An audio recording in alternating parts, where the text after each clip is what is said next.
Seguro de vida, você já pensou em fazer um, mas não sabe muito bem como escolher, se vale a pena, se não vale, o que você considera? Pois esse vídeo aqui é para tirar todas as suas dúvidas. Confere.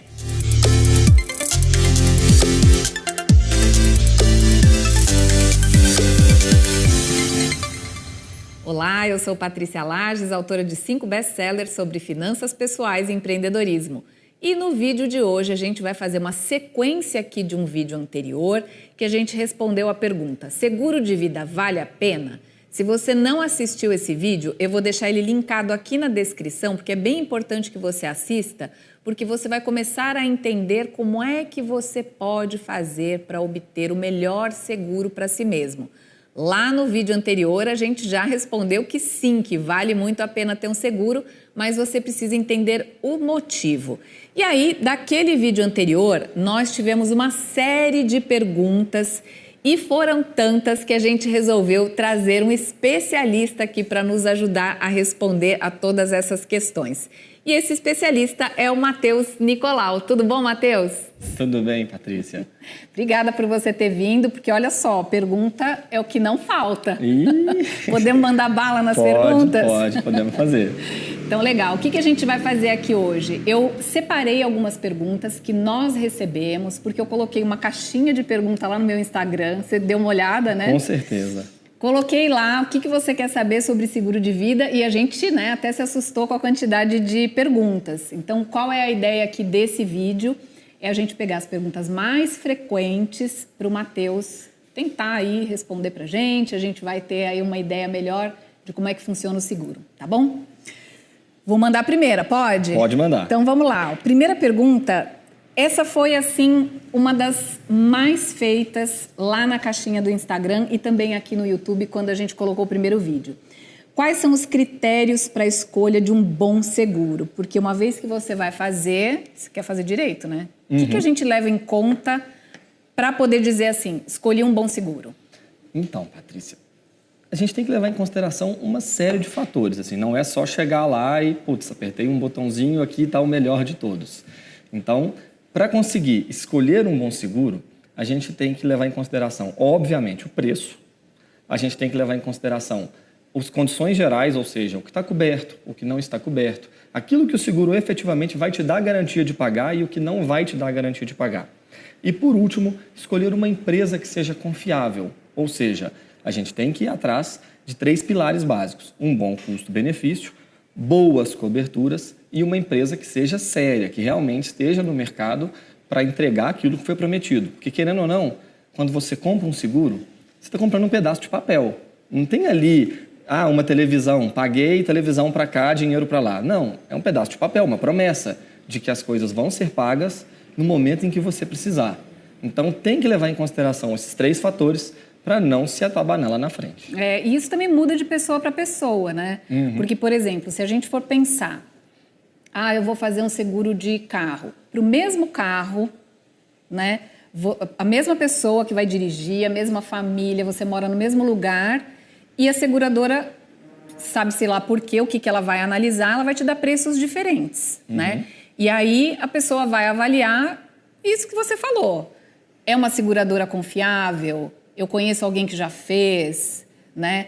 Vai pagar mesmo se eu tiver algum problema, né? Porque essa é a grande pergunta, né? Com certeza. Assim, quando a gente fala principalmente de pagar, a gente fala de condições gerais, que é o documento que está registrado junto à SUSEP, que vai falar assim, olha, está coberto isso, está coberto aquilo, isso aqui são seus direitos, isso aqui está garantido, isso aqui está fora. Quando a gente pega esse clausulado, que são as condições gerais, e você dá uma analisada, você vai ver que tem empresas que cobrem determinadas situações e outras que não cobrem. E isso acaba trazendo para o cliente final uma certa confusão. Então, o ideal é pegar as condições gerais, ler, ter clareza daquilo que está contratando, daquilo que está coberto, para lá na frente, a hora que precisar do seguro, não deixar de receber. Então, quando fala assim, o meu perfil sou homem, tenho uma idade X, tenho uma condição de saúde XYZ, isso é muito relevante na hora de contratar um seguro. E pode, inclusive, determinar se você vai ou não ser aceito naquele seguro. Essa é uma pergunta também que tem aqui, mas antes da gente chegar nela, tá. Eu tenho uma outra aqui também que foi campeã de bilheteria, digamos assim, que a pessoa perguntou aqui. Como definir o valor do prêmio? Essa pergunta aqui veio lá na caixinha do Instagram. Só que essa pessoa, uma delas que me perguntou como é que define o valor do prêmio, ela tinha entendido que o prêmio era o que ela ia receber no caso de usar o seguro. Sei lá, alguém da família fez um seguro, aí a pessoa veio a falecer, vamos receber o seguro, então ela estava achando que isso era o prêmio. Já tem uma confusão aí, é bom a gente entender esses termos, né? Quando a gente tenta olhar o dicionário do segurês, a primeira confusão que acontece é justamente o prêmio, porque as pessoas têm em mente que prêmio é o valor a ser recebido e no segurês o prêmio é o valor a ser pago, é a mensalidade. Pois é. Então, a gente tem que saber assim, primeira coisa, a gente nunca começa pelo prêmio, a gente começa pelo capital segurado. Então, eu vou olhar, se eu morrer hoje, quanto eu preciso deixar de renda dentro da minha casa, para quantas pessoas, por quanto tempo, se eu ficar doente, quanto tempo eu posso ficar afastado do trabalho sem grandes consequências dentro da minha casa.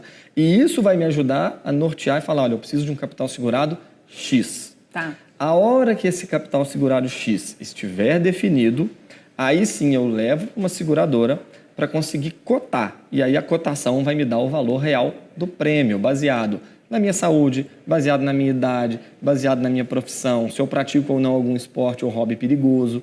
Isso tudo vai nortear para dar a precificação do seguro. Então, assim, primeira coisa, olhe as suas necessidades. Ficou sem trabalhar ou veio a faltar, tem pessoas que dependem financeiramente, ficou doente ou ficou inválido, qual que é o tamanho do impacto financeiro dentro de casa, por quanto tempo você precisaria deixar dinheiro e quanto dinheiro você precisaria deixar. Isso vai nortear para calcular o capital segurado. Legal. E uma dúvida que muita gente teve também foi a seguinte. Várias pessoas achavam que apenas na falta do segurado é que o seguro ia pagar para o beneficiário, mas na verdade são duas coisas diferentes. Então vamos lá. O segurado, quando ele vem a faltar, o beneficiário vai receber o valor do seguro. Isso é uma coisa. Só que se esse beneficiário, por exemplo, tiver um acidente, se ele precisar se afastar do trabalho, se ele tiver uma invalidez temporária, digamos assim, ele vai receber esse seguro em vida, né? E aí, se no caso também ele tiver uma invalidez permanente, ele também é o próprio beneficiário. Então, olha só, duas coisas. O segurado pode deixar o valor para um beneficiário, né? Como também ele pode se tornar o beneficiário caso ele tenha um afastamento do trabalho por um acidente, uma doença, alguma coisa assim. Então, Matheus, explica pra gente aí melhor como é que são essas duas questões. A gente classifica como dois tipos mesmo. É o seguro de vida, que é quando a pessoa morre e ela deixa esse dinheiro para outras pessoas. E o segundo é o seguro em vida, que é para a pessoa que eventualmente sofreu um acidente ou teve uma doença grave e por conta disso ela vai ficar sem trabalhar. Quando a gente fala do seguro de vida, a gente tem que olhar o quanto de dinheiro as pessoas que ficaram e que dependem financeiramente da gente precisam para se manter. Então, exemplo, eu tenho um filho de 10 anos, então ele depende de mim até os 24. Então, quanto eu precisaria deixar de dinheiro até os 24 anos para que ele pudesse andar com as próprias pernas? Então, eu faço um cálculo para um seguro de vida. Agora, um seguro em vida é o quanto eu preciso para me manter se eu não puder mais trabalhar, se eu não puder mais, por conta de uma doença ou de um acidente, colocar dinheiro dentro de casa. Então, é importante saber diferenciar as duas situações, porque as necessidades são diferentes. Exatamente. E uma coisa que eu acho que você pode pensar, né, quando você for definir o prêmio, né, de novo, o prêmio é o valor que você vai pagar por mês, né? Quando você vai comprar um sapato, né, coisa simples. Você não chega na loja e fala assim, olha só, eu tenho R$300, o que você tem aí de R$300? Você não faz isso, você fala, olha, eu vim aqui comprar uma bota, eu quero uma bota preta, eu calço o número tal, eu quero de salto médio, porque eu vou, sabe, eu quero essa bota para trabalhar, eu quero andar com ela o dia inteiro, não quero aquela de salto muito fino. Quer dizer, você passa ali para o vendedor a tua necessidade. Você não passa o teu orçamento, né? Não. Você não fala assim, o que você tem aí de R$300? Aí o cara vai falar, como assim? Eu tenho muita coisa, o que você quer? Né? Ele precisa partir de algum lugar. Então, quando a gente fala,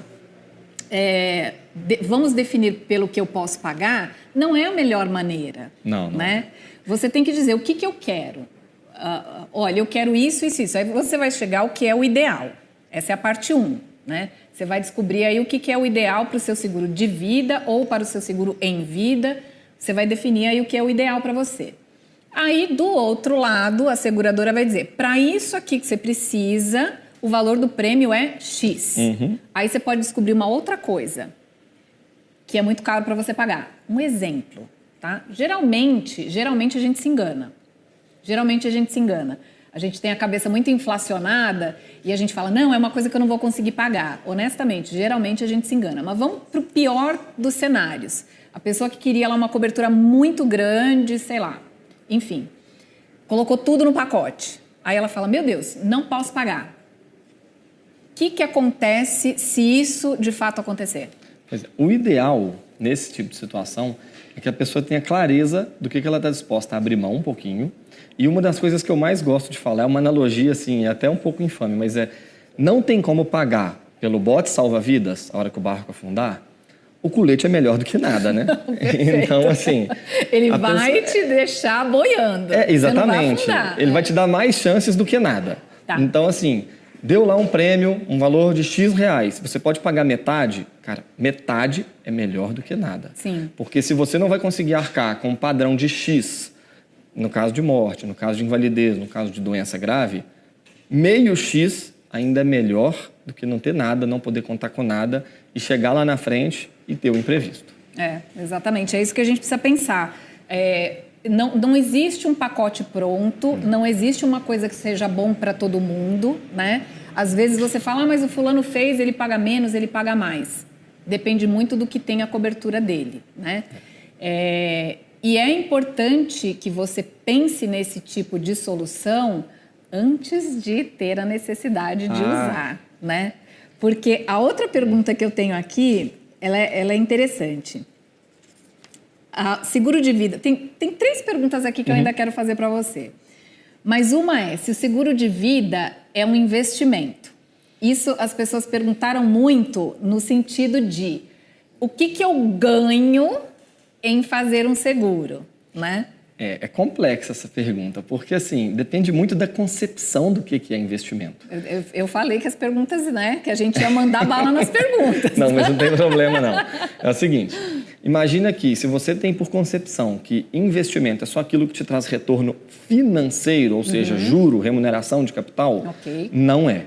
Não é esse o objetivo. Agora, se você olha para o seguro de vida como algo que vai te dar um retorno em forma de tranquilidade, em forma de paz, em forma de garantia de que seus projetos continuam mesmo na sua falta ou mesmo na hora do imprevisto, é um excelente investimento.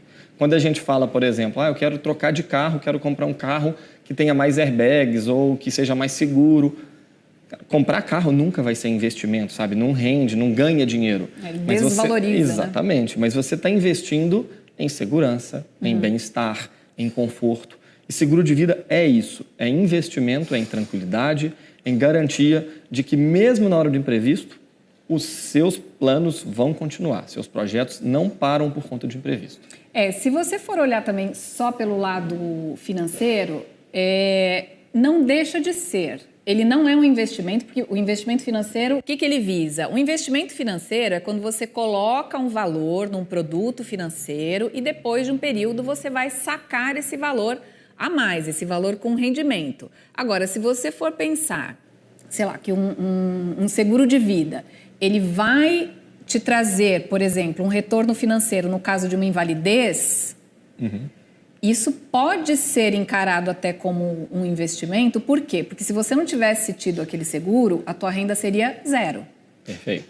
Então, você pagou o prêmio lá, a tua mensalidade durante um período, teve um acidente, vai ficar um tempo sem trabalhar, né, que é a invalidez temporária, ou teve uma invalidez permanente, aquele valor que você está recebendo, quer dizer, você pagou menos do que aquilo que você está recebendo. Então, por esse lado, ele também tem uma característica meio de investimento. Agora, não é um produto de investimento financeiro, como é um CDB, isso é outra coisa. Isso é outro departamento, mas é como você falou, você está comprando ali tranquilidade, você está comprando paz. E aí eu quero entrar na outra pergunta, que também, essa daqui, vou até botar o óculos para ler direitinho, porque essa daqui também foi uma campeã de bilheteria. Se eu parar de pagar por algum motivo, aconteceu alguma coisa, sei lá, perdi o emprego, apertou meu orçamento, paro de pagar. Essa é a pergunta que a pessoa fez. Será que eu perco tudo que eu paguei? Tem como eu receber alguma coisa do que eu paguei? Então, tem. Existem modalidades de seguro resgatáveis no mercado hoje. Eu tenho medo dessa palavra resgatável e aí você vai ter que explicar o que é isso. Pois é. Eu que é tenho isso? medo dela. O seguro, no geral, assim como o seguro de carro, é uma coisa que você paga para ter uma proteção. E durante o período em que você pagou, você tem a proteção. Parou de pagar, encerra a proteção. Seguro de carro, seguro de residencial, seguro de celular, tudo na vida de seguro plano é assim. de saúde. Exatamente, a mesma coisa. Tá. E aí, de um tempo para cá, começaram a aparecer os seguros resgatáveis, que são seguros em que a pessoa paga, e no final ela pega uma parte de volta. Só que esses seguros são muito caros. E eles dão um capital segurado muito baixo e um retorno financeiro muito abaixo de outros investimentos que a pessoa poderia ter feito. Então, assim, basicamente... Era o que eu ia dizer, mas você já falou. Porque ele quer cobrir tudo. Ele quer cobrir o valor, quer dizer, ele quer dar de volta o valor para o segurado, mas ele paga pouco. Ele quer dar esse resgate, né? Por isso que dá um medo da palavra resgatável, mas esse resgate é muito pouco. E o valor que você paga por mês é muito alto. Exatamente. Ele é ruim de todos os lados. A gente brinca que o seguro resgatável é como se fosse um pato. Pato voa, pato nada e pato anda. Mas ele não faz nenhum dos três bem feito. Então, assim, quer nadar, quer correr, quer voar, tem animais mais apropriados para escolher. Se você pegar um pato para fazer os três, não vai dar certo. Não vai rolar. E isso é ruim quando a pessoa não entende, né, o que ela está comprando. Por isso que essa pergunta foi muito interessante, porque assim, muitas vezes a pessoa chega lá na seguradora, num grande banco, etc., e ele fica atraído por essa parte do resgatável. Inclusive, é assim que as pessoas lá, que os gerentes de banco conseguem vender título de capitalização. Exatamente. Que nós já falamos 1 milhão de vezes aqui no canal que não é investimento. Por quê? Porque você vai colocar um valor e vai receber um valor muito menor com uma remuneração muito pequena. Então, se você pegar o dinheiro que você pagaria para o seguro resgatável e colocar em qualquer aplicação, você vai ter um retorno maior. Então, se é isso que você quer, se você quer colocar um valor num investimento para receber um valor maior, tem outras coisas para você fazer. Não é um seguro de vida que você quer. Não é. Aí você quer outra coisa, é isso que você tem que definir. Então, se você quer colocar um valor e daqui a um tempo retirar esse valor com juros, com rendimentos, então você vai para o mercado de investimentos e aí você tem uma série deles. Você vai para renda fixa, variável, bolsa, o que você quiser. Agora, se o seu objetivo é deixar um valor para um beneficiário, no caso de você vir a faltar, ou que você venha se beneficiar do próprio seguro, no caso de você ter que se afastar do trabalho, aí sim é um seguro de vida. Então, é isso que a gente tem que entender, essas diferenças, né? E seguro de vida é tão barato, mas tão barato, que tem gente que aplica o dinheiro, equivalente ao que teria colocado nesse seguro resgatável, e pagaria com os juros o valor do seguro. De verdade. O valor de seguro de verdade. Um seguro puro. O resgatável... um seguro puro. Não então, faça. assim, a pessoa ela vai ter o dinheiro acessível a qualquer momento, que é o dinheiro dela, sem todas aquelas penalizações, sem regra de resgate, sem uma série de coisas que ficam embutidas ali nos asteriscos do seguro resgatável. E ela paga o seguro com o rendimento dela. Então, assim, se alguém te oferecer seguro resgatável, Bomba. Foge. Você pode não entender nada de seguro, mas seguro resgatável, sob nenhum ponto de vista, não. É interessante. Não. Seguro tem taxa de carregamento, é uma taxa muito agressiva para fazer justamente face às despesas de comercialização do plano, o risco, uma série de coisas que está ali dentro. Então, você guardar dinheiro onde tem taxa de carregamento não existe. A gente fala assim, previdência privada Putz, tem previdência bancária que cobra 5% de carregamento, que a gente quase arranca os cabelos. Aí a pessoa vai e compra um seguro resgatável que tem 30% de taxa de carregamento. E ela não olha que tem essa taxa porque... Ela não olha, ela não é avisada de que tem essa taxa. Quando que a pessoa percebe que ela adquiriu um seguro ruim? Quando ela precisa e vê que não é aquilo que ela achou que fosse. Então, por isso que é muito importante você ter essas informações que a gente está falando aqui antes de escolher. Perfeito. Para você não comprar uma coisa com expectativa em outra coisa, né? Senão você fala, mas não era isso que eu queria. Eu fiz um resgatável porque eu achei que eu ia receber uma bolada. Não é. Então, é isso que você tem que entender para que você não leve gato por lebre e depois, justamente na hora que você precisa, é que você vai perceber que o negócio não está bem feito, né? Infelizmente, e é isso que acontece no mercado. Por falta de conhecimento, as pessoas compram um seguro resgatável, porque a dor dela é justamente pagar algo que ela não vai usar e que ela não vai ter nada. Paguei e não usei. E no final das contas, ela não vai usar, porque o resgate que ela vai pegar ali é muito baixo. É uma coisa assim, é inadmissível. Melhor ter colocado em qualquer outra coisa. Você tem que pensar assim, seguro de carro. Será que você perde o dinheiro do seguro de carro quando você faz e não usa? Você chega lá no fim do ano, quando acaba o seu seguro de carro, e você fala assim, nem bati o carro, gente, nem capotei, não aconteceu nem um acidente comigo, perdi todo o dinheiro. Faz sentido isso? Sentido zero, né? Zero. É o tipo de coisa assim que melhor que você não tenha usado, melhor que você não tenha precisado. Por quê? Porque você não pagou uma coisa para que o seu carro fosse reformado ou que você tivesse... Não é para isso que você pagou. Você comprou ali segurança, você comprou ali tranquilidade, né? De você sair na rua e falar, meu Deus, se eu bater numa Ferrari, o que acontece com a minha vida, né? Você comprou tudo isso e você teve essa cobertura. Então você não perdeu. É como se fosse o step do carro. Imagina assim, eu comprei o step do carro à toa. Nem andei usei, gente. Não furei o pneu do carro. Ai, não, que dó, você né? não comprou à toa. Se alguma coisa acontecesse, o step estava ali. Ele estava ali. Ele estava ali para não deixar na mão. Mas eu não furei o pneu na estrada, podia ter viajado sem step. Poxa, engenheiro de obra pronta é muito fácil, É muito né? fácil. Depois que aconteceu, aí é tudo muito sensacional. Agora, uma coisa também que perguntaram foi o seguinte, se eu for fazer um seguro, tem um risco da seguradora dizer não para você não vou fazer, não ser aceito? Como é que é essa questão? Tem sim. A grande maioria das seguradoras, e principalmente as mais sérias do mercado, a gente tem uma característica muito forte que é a análise prévia. O que é a análise prévia? Ela é a análise do risco antes da pessoa contratar. Então, se essa pessoa tem alguma condição de saúde que impossibilita ela de contratar, se ela tem alguma profissão, se ela pratica algum esporte, algum hobby, algo que é perigoso, que oferece mais risco para o produto da seguradora e que eventualmente não está dentro do perfil de risco que a seguradora está disposta a aceitar, ela sim pode negar. Mas aí, essa é uma coisa boa dentro do seguro. Por quê? Porque quando não há uma análise prévia, existe uma análise póstuma.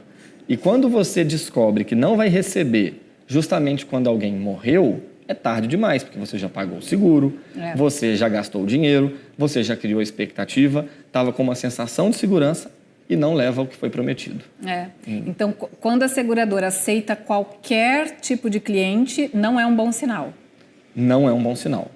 Não é um bom sinal. Quando ela aceita qualquer tipo de cliente, são dois riscos. O primeiro é, se ela não fez uma análise na entrada, ela pode fazer uma análise na saída. E o segundo é que se ela aceita qualquer tipo de cliente, muito provavelmente essa seguradora ela tem um risco financeiro alto de indenizar muita gente, porque ela não sabe a condição de saúde de quem está ali dentro.